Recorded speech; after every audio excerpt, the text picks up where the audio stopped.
بسم اللہ الرحمن الرحیم۔ السلام علیکم ورحمۃ اللہ وبرکاتہ۔ الحمد للہ وکفی وسلام علی عبادہ الذین اصطفی، اما بعد۔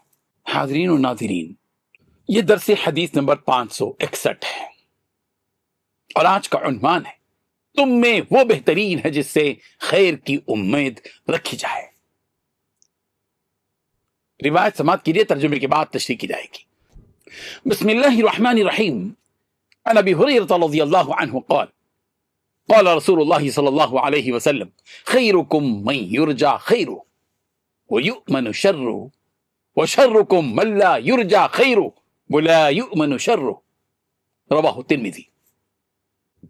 ترجمہ یوں ہے، حضرت ابو ہریرہ رضی اللہ عنہ سے روایت ہے، رسول رحمت صلی اللہ علیہ وسلم نے ارشاد فرمایا تم میں بہترین وہ ہے جس سے خیر کی امید رکھی جائے اور اس کے شر سے مامون و محفوظ رہنے کا یقین رکھا جائے، اور تم میں بدترین وہ ہے جس سے خیر کی امید نہ رکھی جائے اور اس کے شر سے محفوظ رہنے کا یقین نہ رہے اور ہمیشہ ڈر لگا رہے کہ وہ شر کب پھیلائے گا۔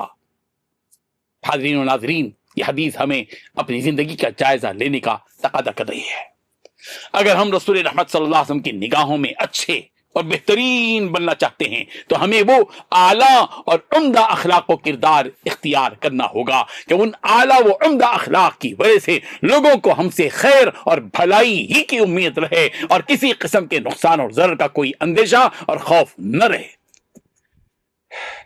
حاضرین، اگر ہمارا پڑوسی، ہمارے رشتہ دار، ہمارے دوست و احباب اور ہمارے متعلقین ہم سے اور ہمارے اخلاق و کردار سے مطمئن اور خوش ہوں اور ہماری شرارتوں سے محفوظ اور مامون ہوں تو پھر ہم رسول رحمت صلی اللہ علیہ وسلم کی نگاہ میں اچھے اور بہترین انسان ہیں۔